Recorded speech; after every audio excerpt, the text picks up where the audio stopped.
오늘 우리에게 주신 하나님 말씀 골로새서 3장 18절에서 4장 1절까지 말씀입니다.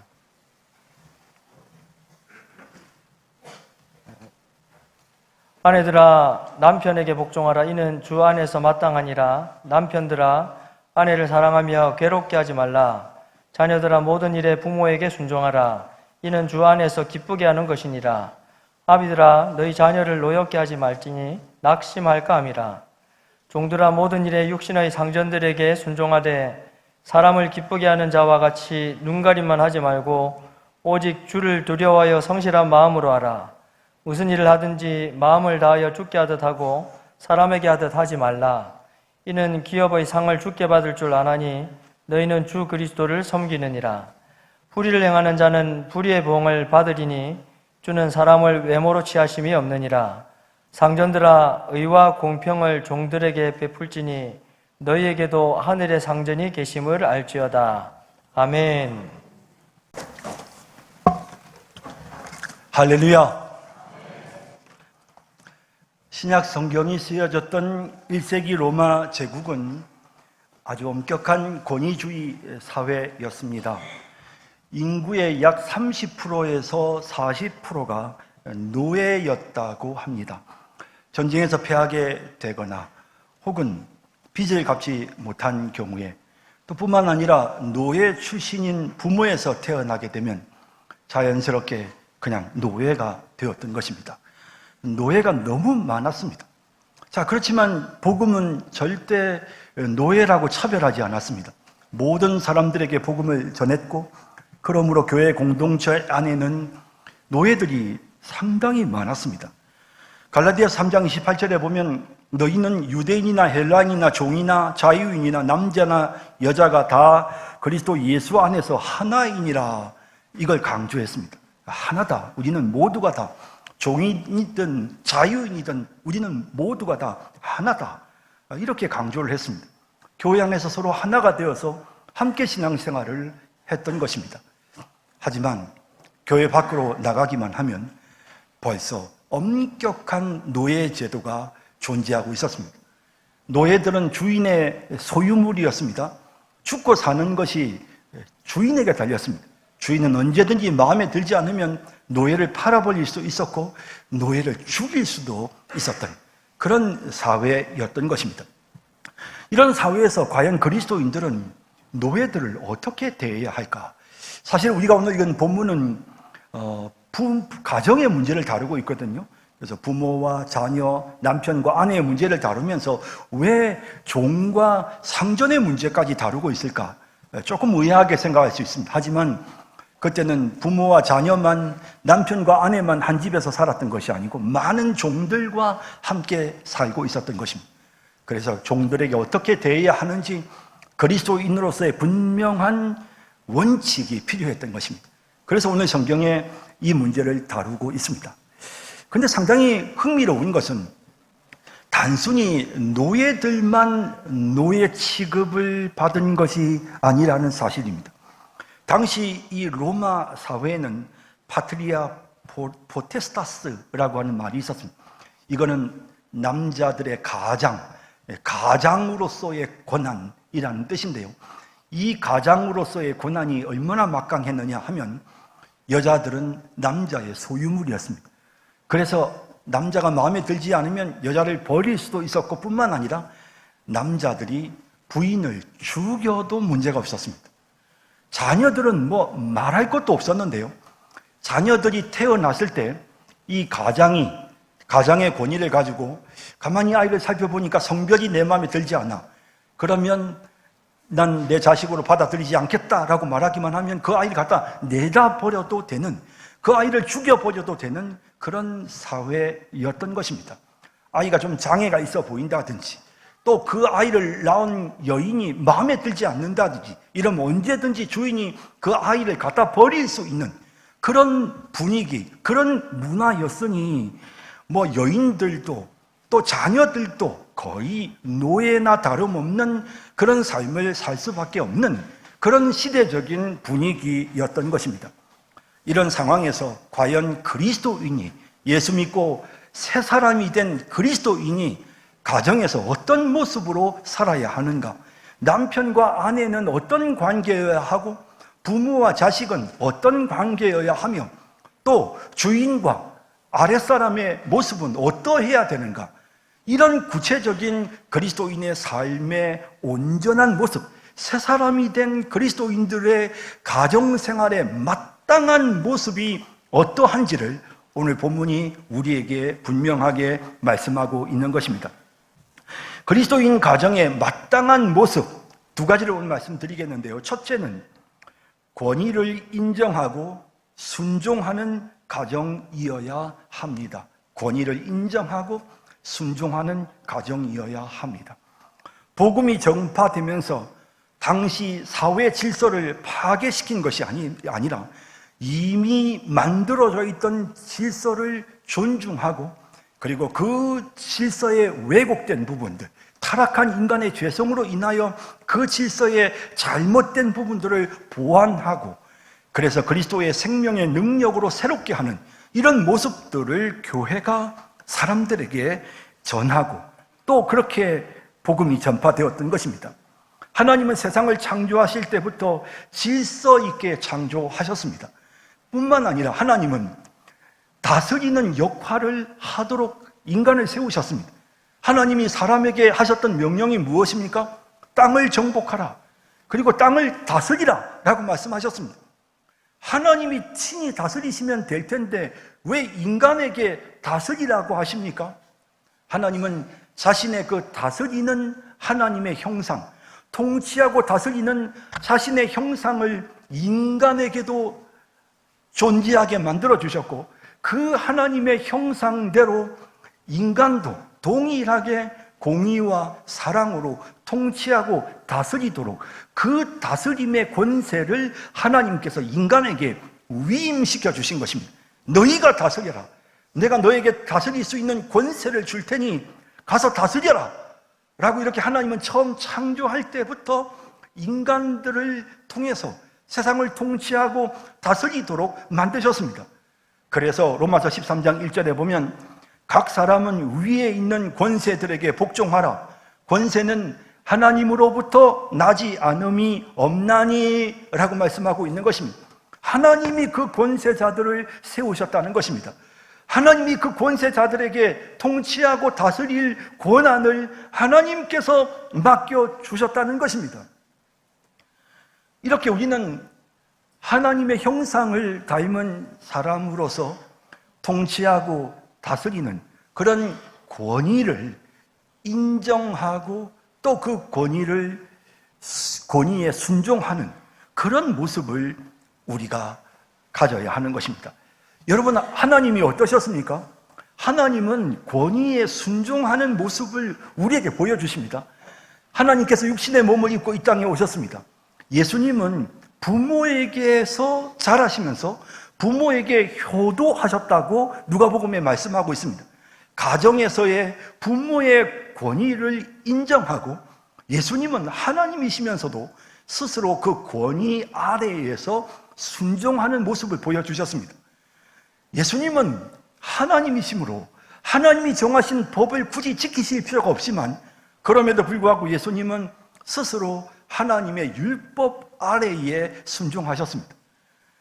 엉터리 재판이 이루어지는 법정의 판결에 대해서도 예수님은 그것을 그대로 수용하고 받아들이셨고 기꺼이 십자가를 짊어지고 못 박혀 죽으셔서 우리의 죄를 용서해 주셨던 그런 예수님의 모습을 우리가 성경에서 보게 되는 것입니다. 스스로 자기 자신을 권위 아래에 순종하는 그런 예수님의 모습을 우리가 보게 되는 것입니다. 뿐만 아니라 예수님은 과연 다스린다는 것이 어떤 것인지의 모습도 친히 이 땅에 오셔서 보여주셨습니다. 예수님은 제자들을 향하여 너희는 세상의 집권자들과 같아서는 안 된다라고 말씀하셨습니다. 세상의 집권자들은 지배하고 마음대로 사람들을 이용하지만 너희는 그렇게 하지 말고 너희는 섬기는 자가 되어야 한다라고 말씀하셨습니다. 예수님은 친히 섬김의 모습을 보여주셨습니다. 예수님의 그 섬김과 그 사랑의 모습 속에서 자연스럽게 예수님의 권위가 나타났습니다. 사람들은 그 권위를 알 수 있었고 느낄 수 있었습니다. 그래서 예수님이 보여주시는 그 모든 영향력을 그대로 그들이 수용하고 순종했던 이런 모습을 보여줍니다. 예수님은 권위 아래에 순종하셨을 뿐만 아니라 권위자의 모습이 어떠해야 되는지도 분명하게 보여주셨던 것입니다. 이처럼 하나님은 처음 세상을 창조하실 때부터 권위, 질서, 이와 같은 것을 만드셨고 인간에게 그 질서를 유지할 수 있는 권위를 하나님이 위임시켜 주신 것입니다. 그러므로 권위 아래에 있는 사람들은 그 권위를 인정하고 그 권위에 순종하는 것이 마땅하다는 것입니다. 성경이 우리에게 그것을 말씀하고 있는 것입니다. 가정에서도 마찬가지입니다. 하나님이 세우신 그 권위를 인정하고 순종해야 하는 것입니다. 남편의 권위에 순종해야 되는 것입니다. 자녀들은 부모의 권위에 순종해야 되는 것입니다. 내가 속해 있는 직장이나 어떤 조직에서 우리는 그 조직의 질서를 위해 윗사람에게 순종해야 하는 것입니다. 그것이 마땅하다고 하십니다. 옳다고 하십니다. 우리가 오늘 읽은 본문 18절에 보면 아내들아 남편에게 복종하라 이는 주 안에서 마땅하니라 라고 말씀하고 있는 것입니다. 질서를 지키기 위해 권위에 순종하는 것, 권위를 인정하는 것은 그건 마땅한 일이라고 분명히 말씀하고 계시는 것입니다. 하나님이 정하신 규칙이 있습니다. 하나님이 어떤 조직을 만드실 때, 하나님이 천지를 창조하실 때부터 하나님은 규칙을 정하셨습니다. 태양을 중심으로 해서 여러 행성들이 지구가 태양을 중심으로 돌도록 하나님께서 규칙을 정하셨습니다. 달은 지구를 중심으로 해서 돌도록 하나님이 그렇게 만드셨습니다. 이 땅의 모든 물질들은 핵을 중심으로 해서 전자들이 움직이는 그런 구조를 갖고 있습니다. 이렇게 중심이 되는 권위를 정하시는 것, 이것이 하나님의 창조의 질서였습니다. 군대에 가면 나이나 재산이나 학벌이 중요한 것이 아니고 군대에 누가 먼저 들어왔느냐가 가장 중요한 것으로 여겨집니다. 이것은 그 조직의 규율입니다. 내가 아무리 공부를 많이 했어도, 내가 나이가 아무리 많다고 해도 나보다도 고참, 나보다 선임이면 무조건 그 권위를 인정해야 되는, 그 군이라고 하는 조직의 그 특수한 목적을 위해서 그 군대라는 조직은 그렇게 권위를 세우는 것입니다. 그게 그 조직이 정한 원칙입니다.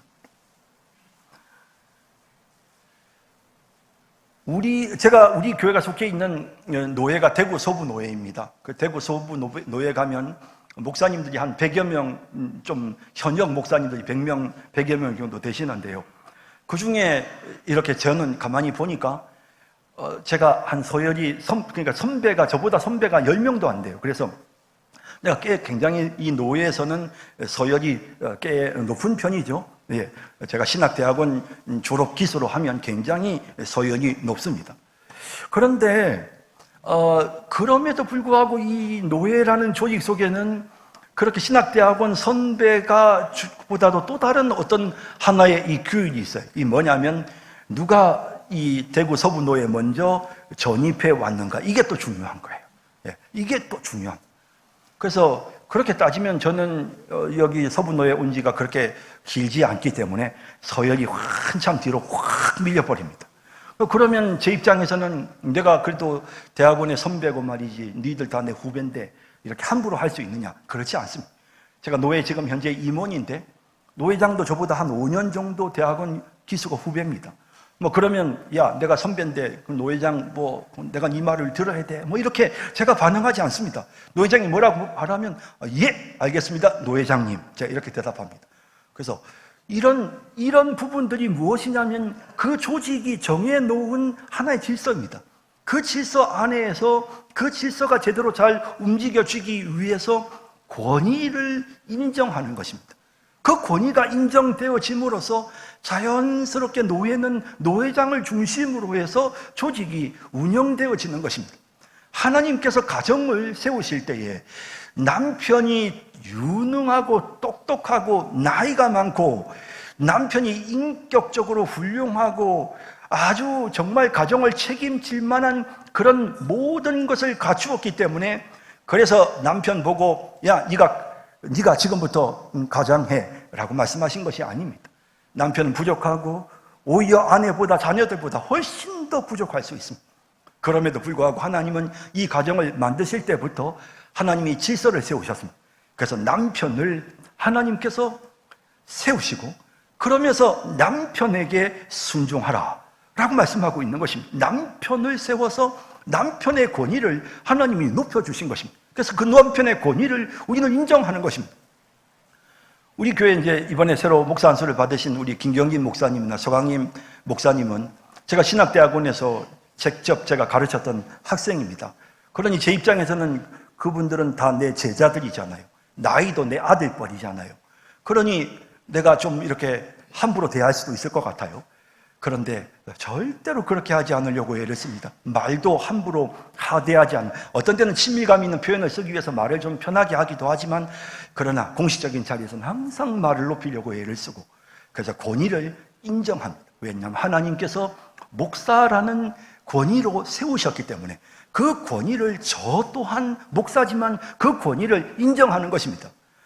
신학대학원에서는 설교하는 경우, 설교를 가르치기 위해서 설교할 때 뭐 설교가 어떻다 이렇다 저렇다 평가하고 막 그런 이야기를 하지만, 저는 우리 교회에서 우리 김경진 목사님이나 서강림 목사님이 설교하면 항상 아멘, 주의 종이 듣겠습니다, 말씀하여 주시옵소서, 주의 종이 듣겠습니다. 왜냐하면 하나님이 세우신 권위를 인정하는 것입니다.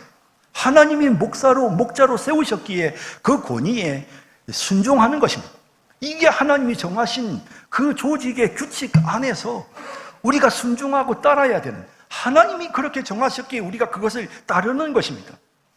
가정에서도 마찬가지입니다. 부모가 훌륭해서가 아니라 하나님께서 부모에게 순종하도록, 부모에게 자녀를 책임지고 이끌 수 있는 권위를 하나님께서 그 부모에게 주신 것입니다. 그러므로 그 부모의 말에 자녀들은 순종해야 하는 것이고, 역시 마찬가지로 아내들은 남편이 뛰어나고 훌륭해서가 아니라 하나님이 그렇게 하셨기 때문에 거기에 순종해야 하는 것입니다. 자, 그렇다고 해서 오늘 이야기를 듣고 집에 돌아가셔가지고, 야, 목사님 오늘 설교 들었지? 다 지금부터는 무조건 내가 까라면 까, 뭐 이런 식으로. 여러분들 그렇게 하셔는 안 되죠. 여러분, 절대로 권위주의는 안 됩니다. 권위주의라고 하는 게 뭐냐면 자기가 스스로 권위를 내세우는 거죠. 자기 권위를 내세우는 겁니다. 성경은 오늘 본문에 이렇게 말씀하십니다. 본문 19절에 보면 남편들아 아내를 사랑하며 괴롭게 하지 말라라고 말씀하고 있습니다. 이 괴롭게 한다는 게 무슨 말이냐 하면요, 이 헬라어 원어를 보면 이 아주 쓴 마음, 아주 이 쓰디쓴, 그리고 거칠고 굉장히 냉정하고, 그리고 이제 아주 무례한 그런 태도로 아내를 대하는 것입니다. 남편이 그냥 이렇게 이 거친 그런 냉정한 태도로 무례하게 아내를 막 무시하는 말을 하는 것입니다. 그러면서 뭐 어떤 때는 가만 놔주지 않겠다, 막 이렇게 가만 놔두지 않겠다, 막 큰 소리를 치는 이런 이 협박하고 두려움을 불러 일으키는, 이런 것은, 이건 권위주의입니다. 이런 방법으로 자기의 권위를 내세우면서 무조건 시키면 시키는 대로 하라고 막 요구하는 이런 권위주의를 성경이 말씀하는 게 아닙니다. 남편들아 아내를 사랑하고 괴롭게 좀 하지 말아라 라고 말씀하고 있는 것입니다. 이렇게 무례하게 함부로 거칠게 악한 감정으로 감정을 섞어서 이렇게, 여러분, 남편들이 아내를 괴롭게 하면 부인들이 어떻게 되는 줄 아십니까? 부인들이요, 자녀들은 그렇게 괴롭게 하면요 대드는데, 부인들은 그렇게 괴롭게 만들면요 부인들은 많은 경우에 울죠. 웁니다. 여러분, 우리나라 속담에 참, 옛날에는 그게 좋은 속담인지 몰랐는데 참 좋은 속담이 있습니다. 여자가 울면 나라가 망합니다. 여러분, 여자의 눈에 눈물 나게 하면, 여자가 남편 때문에 괴로워서 자꾸 슬퍼서 울면 그 가정도 망하고 그 나라도 망합니다. 그렇게 하지 말아야 되는 것입니다. 아내의 눈에서 눈물 나게 하지 않아야 되는 것입니다. 남편의 사랑은 아내의 눈에서 눈물을 닦아낼 수 있는 것입니다. 권위를 내세우면서 상처 주고 괴롭게 하는, 그런 남편이 되어서는 안 되는 것입니다. 부모도 마찬가지입니다. 21절에 보면 아비들아 너희 자녀를 노엽게 하지 말지니 낙심할까 함이라. 이 노엽게 하다라고 하는 이 말이 헬라 원어를 보니까 뜻이 뭐냐면 계속해서 자극하는 거, 막 짜증나게 하는 거, 막 격동시키는 거, 뭐 이런 거, 잔소리를 막 계속해서 하는데, 근데 이 잔소리가 일관성이 없고, 그냥 어떤 때는 또 막 이렇게 잔소리를 하고, 또 어떤 때는 또 이런다고 또 잔소리를 하고, 이러면 이래서 잔소리, 저러면 저래서 잔소리, 막 계속 기분에 따라서 막 이랬다 저랬다 부모가 자식들에게 계속해서 잔소리를 반복하면요. 그러면 자녀들의 마음속에 어떤 현상이 생기느냐 하면 도대체 나보고 어떻게 하라는 거야? 뭐 이래도 마음에 안 들고 저래도 마음에 안 들고 도대체 뭐라고 어떻게 하라는 거야? 그런 생각이 들면 그 다음에 어떻게 되느냐 하면요. 마음속에서 잘하고 싶은 생각, 좀 부모님 말씀대로 좀 해보려고 하는 그런 그 의욕들이 다 사라져 버립니다. 그게 바로 낙심할까 함이라라는 말의 뜻입니다. 꿈과 비전을 잃어버리는 것입니다. 노력해야 되지 하는 그런 생각도 들지 않고 그냥 도대체 뭘 어떻게 하라는 거야 막 그러면서 아무것도 할 수 없는 그런 상태가 되어버리는 것입니다. 권위를 내세워서는 안 됩니다. 권위를 내세워서는 안 되는 것입니다. 여러분, 이런 목사님들도 있더라고요. 성도들한테, 성도들이 목사님들한테 대들고 말이야, 목사님 말씀에 순종하지 않고 하면 암에 걸려서 죽는다. 어느 교회는 그 목사님 말 듣지 않다가 그 성도가 암에 걸려서 죽었다더라. 뭐 이제 이런 이야기, 이런 거의 협박성 이제 이런 이야기, 이게 이제 일종의 권위주의인 것이죠. 부모가 자식에게 너 자꾸 그런 식으로 하면 나 가만 안 놔둔다. 나중에 이제 이걸 완력으로 막 이렇게 뭔가 이렇게 막 겁박하는 거죠. 나 앞으로 이제 너 돈도 안 줄 거고 이제부터는 부자 간에 이것도 인연도 끊을 거고 막 이런 식으로 겁박하는 겁니다. 막 부인에게 막 가만 안 둔다. 그냥 봐라. 이제 두고 봐라. 막 이런 식으로 겁박하듯이 이런 방법으로 자기의 권위를 내세우는 것은 이거는 성경이 말씀하시는 권위가 아닙니다, 여러분. 성경이 말씀하시는 권위는 무엇입니까? 여러분, 우리가 연약하고 부족함에도 불구하고 하나님께서 우리에게 권위를 맡겨주셨습니다. 우리가 그 권위를 따라서 제대로 잘 이끌어갈 수 없다는 걸 아시기 때문에 하나님 우리에게 하나님의 영을 우리에게 불어넣어 주셨습니다. 성령이 지금 우리 안에 계시는 것입니다. 성령의 도우심을 받아야 합니다. 하나님 남편으로서 내가 정말 아내에게 존경받는 그런 남편이 되기를 원합니다. 하나님 도와주십시오. 하나님 자녀들이 정말 부모의 권위를 인정하고 그냥 자연스럽게 부모를 따를 수 있는 그런 자녀가 될 수 있도록 하나님 정말 부모로서 하나님 온전한 모습이 되도록 하나님 도와주십시오. 여러분 보세요. 권위를 세우시는 분은 하나님, 권위를 인정하는 사람은 아내와 자녀들입니다. 권위를 인정해 주는 사람들은 아내와 자녀들이죠. 그 권위를 세우는 것은 남편이 아닙니다. 아버지가 아닙니다. 권위는 하나님이 세우시는 것입니다. 그러므로 우리가 하나님의 도움을 구하고 하나님 앞에 기도해야 되는 것입니다. 하나님, 우리 자녀들이 정말 바르게 잘 살 수 있도록 하나님 도와주십시오. 하나님, 내가 아버지로서 어떤 역할을 해야 합니까? 내가 어머니로서 어떤 역할을 해야 합니까? 아내가 슬퍼하지 않도록, 아내가 더 이상 괴롭지 않도록 내가 어떻게 해야 합니까? 하나님, 남편으로서 내가 어떻게 아내를 돌봐주고 어떻게 사랑해야 합니까? 하나님 도와주십시오. 제가 너무 부족합니다. 우리가 이렇게 하나님을 의지해야 되는 것이죠. 가만 안 둔다. 그런 식으로 자꾸 해봐라. 내가 그냥 가만히 있나 봐라. 아주 그냥 이러면서 강압적으로 한다고 내 권위가 세워지는 게 아니더라는 것입니다. 성경이 이렇게 자식들을 괜히 겁주면서 자녀들의 마음속에 공포심과 두려움을 심어주지 말고 아내를 마음을 괴롭게 하지 말라고 말씀하시는 것입니다. 자녀들이 부모의 권위를 인정하고 순종하고 아내들이 남편의 권위를 인정하고 순종하는 자발적으로 이렇게 그 권위를 순종하고 인정할 수 있는 이런 모습으로 가정을 이끌어 나가는 그런 우리 모든 가장 또 남편, 부모님 여러분들이 다 되시기를 진심으로 바랍니다. 그리스도인 가정의 마땅한 모습 두 번째는 주님을 먼저 생각하는 가정이 되어야 합니다. 자, 여러분, 본문 18절 다시 보십시다. 아내가 남편에게 복종하는 일은 주 안에서 마땅하니라. 복종하라. 이는 주 안에서 마땅하니라. 주 안에서 마땅하니라 라고 되어 있습니다. 이 뜻은 뭐냐면 주님의 명령이라는 것입니다. 아내들이 남편에게 복종하는 것은 그건 주님의 명령이야. 우리 주님이 기뻐하시는 일이야 라는 것입니다. 남편이 위대하고 훌륭해서가 아니라 먼저 주님을 생각하는 거죠. 주님이 남편에게 순종하라고 명령하셨어. 주님이 내게 그걸 명령하셨지. 내가 남편에게 순종해야 돼. 이런 마음을 가지는 것입니다. 남편이 나를 지극정성으로 사랑해서 아내가 순종하는 것이 아니라 주님이 그렇게 하라고 하셨으니 순종하는 것입니다. 주님을 생각하고 아내가 남편에게 순종하는 것입니다. 동일한 내용을 다루고 있는 에베소서 5장 22절에 보면 아내들이여 자기 남편에게 복종하기를 주께 하듯 하라 라고 말씀하십니다.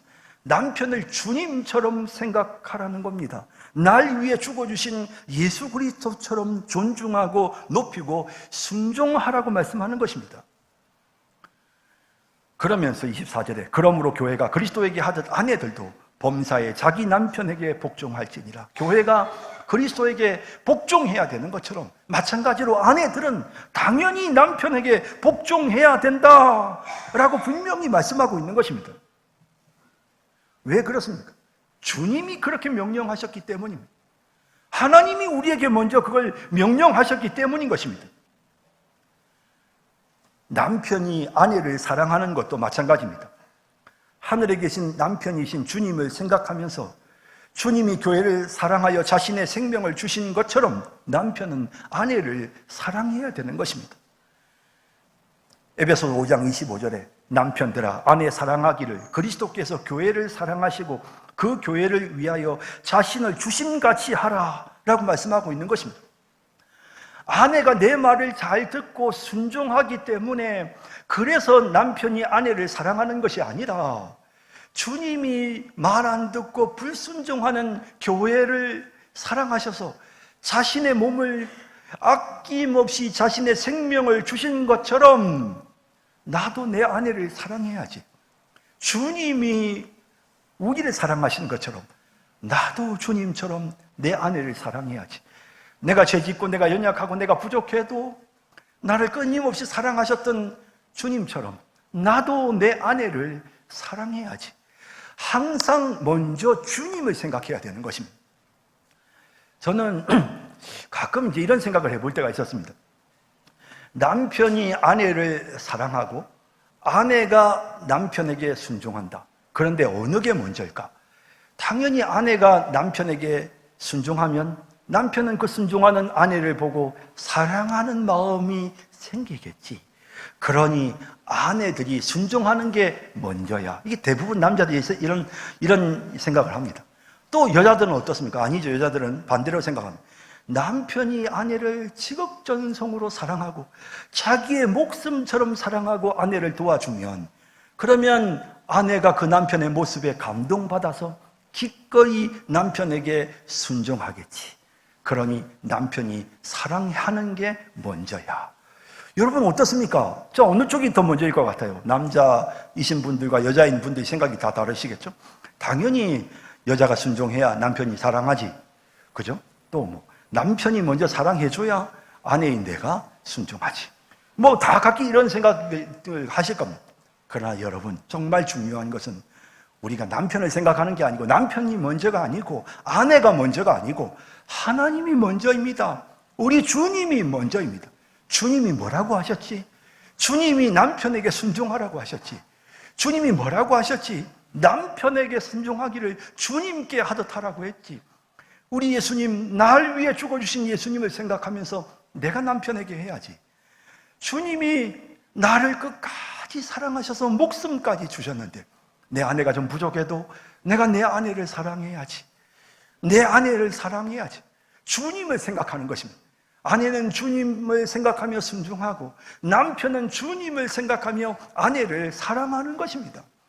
남편이 먼저입니까? 아내가 먼저입니까? 주님이 먼저입니다. 우리 주님을 생각하면서 그러면서 순종하고 주님을 생각하면서 사랑할 때, 그때 온전한 가정, 그리스도인의 마땅한 가정의 모습이 되는 것입니다. 자녀들이 부모에게 순종하는 것도 마찬가지입니다. 본문 20절에 보면 자녀들아 모든 일에 부모에게 순종하라. 이는 주 안에서 기쁘게 하는 것이니라. 이게 무슨 말입니까? 이 말씀은요, 이거는 부모에게 순종하는 것이 주님을 기쁘게 하는 것이다 라는 뜻입니다. 이 말의 정확한 의미가 그겁니다. 부모에게 순종하면 이것이 주님을 기쁘게 하는 것이다. 주님이 부모님, 그러므로 내가 부모님께 순종해야 돼. 내 아버지, 내 어머니를 하나님께서 나에게 주셨지. 하나님께서 나의 아버지와 나의 어머니를 나를 위해 이 자리에 세워주셨지. 그러니 나는 아버지, 어머니에게 순종해야 돼. 하나님이 그걸 원하셔. 그런 마음으로 부모에게 순종해야 된다는 것입니다. 그것이 하나님의 뜻이라는 것입니다. 그래서 순종하는 것입니다. 부모가 충분히 존경할 만해서, 그래서 부모에게 순종하는 것이 아니고 주님의 명령이기 때문에 순종하는 것입니다. 부모가 자녀를 노엽게 해서는 안 되고 낙심하지 않게 해야 한다는 이유를 에베소서 6장 4절에는 이렇게 말씀합니다. 또 아비들아 너희 자녀를 노엽게 하지 말고 오직 주의 교훈과 훈계로 양육하라. 주의 교훈과 훈계로 부모들이 자녀를 양육한다는 게 무슨 뜻일까요? 그것은 주님이 나에게 하시는 것처럼 한다는 것입니다. 주님이 나를 돌보셨던 것처럼 내가 그렇게 하는 것입니다. 자녀들에게서 연약한 모습이 보입니다. 주님은 내가 연약할 때 어떻게 하셨지? 기다려 주셨지. 나에게 용기를 주셨지. 일어설 수 있도록 나에게 힘을 불어넣어 주셨지. 내가 그렇게 쓰러지고 또 실수할 때도 주님은 나를 벌하지 않고 기다려 주셨지. 나에게 꿈을 주셨고 일어설 수 있도록 사람들을 붙여주시고 날 도와주셨지. 그렇다면 나도 내 자식한테 그렇게 해야지. 기다려주자. 용기를 북돋아 주자. 내가 위해서 기도해 줘야 되겠다. 내가 내 자식을 위해서 해야 될 일이 뭐가 있을까? 하나님 도와주세요. 하나님, 내 아이를 하나님 돌봐주세요. 이것이 주의 교훈과 주의 교양으로 자녀를 훈육하고 키우는 태도가 아니겠습니까? 그러므로 부모 입장에서는 항상 주님을 생각하는 것입니다. 주님은 어떠하셨을까? 내가 연약할 때 주님은 어떻게 하셨지? 주님 나를 얼마나 사랑하셨어? 나도 사랑해야지. 나도 내가 주님을 위해 아무것도 하지 못했어도 주님은 날 변함없이 사랑하셨잖아. 내 자녀가 나에게 어떤 기쁨을 주지 못한다 해도 내가 사랑하기를 원합니다. 내가 사랑해야지. 주님을 생각하면서 사랑하는 것입니다. 아랫사람이 윗사람에게 순종할 때도 마찬가지입니다. 본문 22절에서 24절을 보면 종들아 모든 일에 육신의 상정들에게 순종하되 사람을 기쁘게 하는 자와 같이 눈가림만 하지 말고 오직 주를 두려워하여 성실한 마음으로 하라. 무슨 일을 하든지 마음을 다하여 주께 하듯 하고 사람에게 하듯 하지 말라.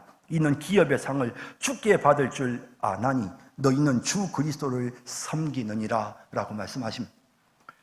여러분, 우리가 직장에서 우리 일터에서 윗사람에게 순종합니다. 윗사람에게 순종하면 그럼 윗사람이 여러분들이 수고한 걸 알아주고 여러분들에게 충분히 그 수고한 만큼 보상해 줍니까? 솔직히 아닙니다, 여러분. 우리 다 잘 알고 있습니다. 성경이 우리에게 뭐라고 말씀하시냐면 너희가 윗사람들에게 하기를 주께 하듯 하라. 너희들이 그 수고하고 애쓰는 걸 기억하고 너희들에게 보상하시는 분은 바로 주님이시다라고 말씀하고 있는 것입니다. 주님이 책임지시고 우리 주님이 보상해 주시는 것입니다. 내가 열심히 애를 쓰고 내가 열심히 노력하면 주님이 그 모습을 지켜보시고 주님이 거기에 대해 보상해 주시는 것입니다. 우리는 그런 믿음을 가져야 하는 것입니다. 그러므로 우리가 윗사람을 대할 때 항상 먼저 주님을 생각해야 합니다. 주님이 보고 계시지. 내가 이 모든 일들을 주께 하듯 해야지. 주님이 내게 상 주실 텐데 내가 주님께 하듯 이 모든 일들을 해야 되겠다. 이런 중심을 가져야 하는 것입니다. 반대로 상전은 윗사람들은 아랫사람에 대해 어떤 생각을 가져야 합니까? 본문 25절에 보면 불의를 행하는 자는 불의의 보응을 받으리니 주는 사람을 외모로 취하심이 없느니라.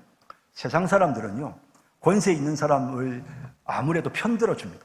하지만 하나님 절대로 그렇지 않습니다. 하나님 윗사람이라고 잘 봐주고 아랫사람이라고 무시하고 하나님 절대 그러지 않습니다. 그래서 뭐라고 합니까? 이어지는 4장 1절에 보면 상전들아 의와 공평을 종들에게 베풀지니 너희에게도 하늘에 상전이 계심을 알지어다. 이 말은 무슨 뜻입니까? 너희가 아랫사람들한테 어떻게 하느냐대로 너희도 하나님께 받는다라는 그런 뜻인 것입니다. 야고보서 2장 13절에 긍휼을 행하지 아니하는 자에게는 긍휼 없는 심판이 있으리라 라고 말씀하시는 것입니다. 우리가 자비와 긍휼을 아랫사람들에게 베풀면 우리의 상전이신 하나님께서 나에게도 긍휼과 자비와 은혜를 베풀어 주시는 것입니다. 그러므로 윗사람이 아랫사람을 대할 때 먼저 누구를 생각해? 주님을 생각해야 합니다. 나의 상전이신 주님, 내가 아랫사람들에게 자비를 베풀면 주님께서도 나에게 자비를 베풀어 주실 줄로 믿습니다. 주님, 내가 이들을 사랑하고 내가 이들에게 용기를 북돋아 주고 이들을 돕겠습니다. 주님, 나를 도와주십시오. 여러분, 상전도 항상, 윗사람도 항상 주님을 생각하면서 그러면서 아랫사람을 대하고 아랫사람도 항상 주님을 생각하면서 윗사람을 대하는 것입니다. 남편도 항상 주님을 생각하면서 아내를 사랑하고 아내들도 항상 주님을 생각하며 남편에게 순종하고 부모는 주님이 나에게 어떻게 하셨는지를 생각하면서 자녀를 다스리고 대하고 자녀들도 역시 마찬가지로 주님의 명령을 기억하면서 부모에게 순종하는 이런 모습이 그리스도인의 참된 가정의 모습인 것입니다. 이런 가정 생활을 하는 그런 우리 모든 성도님들이 다 되시기를 주님의 이름으로 축복합니다. 기도하겠습니다. 자비로우신 주님, 오늘 말씀을 통해서 우리가 어떤 마음과 자세로 가족들을 대해야 되는지 또 직장에서 사람들을 대해야 되는지를 깨닫게 해주셨사오니 하나님이 말씀을 우리의 마음에 새깁니다. 주님을 먼저 생각하게 해주십시오. 아내 되는 성도들은 남편에게 순종하고 남편들은 아내들을 지극정성으로 사랑하게 해주소서. 정말 그 부모의 권위에 순종하는 우리 자녀들이 되게 해주소서. 그리고 부모들은 정말 주님이 나에게 어떻게 하셨는지를 생각하면서 주의 교양과 훈계로 자녀들을 양육하게 하옵소서. 하나님, 그리하여 우리들 성도들의 가정이 새 사람의 가정다운 모습, 그리스도인의 가정다운 모습이 되도록 은혜를 베풀어 주옵소서. 이 시간 저희가 성찬 예식을 거행합니다. 우리 주님께서 이곳에 임재하셔서 참으로 은혜롭고 귀한 성찬 예식 이 떡을 먹고 이 잔을 마심으로 우리 모두에게 주님이 주시는 풍성한 은혜가 넘치는 그런 귀한 시간이 되게 하여 주옵소서. 예수님의 이름으로 기도드립니다. 아멘.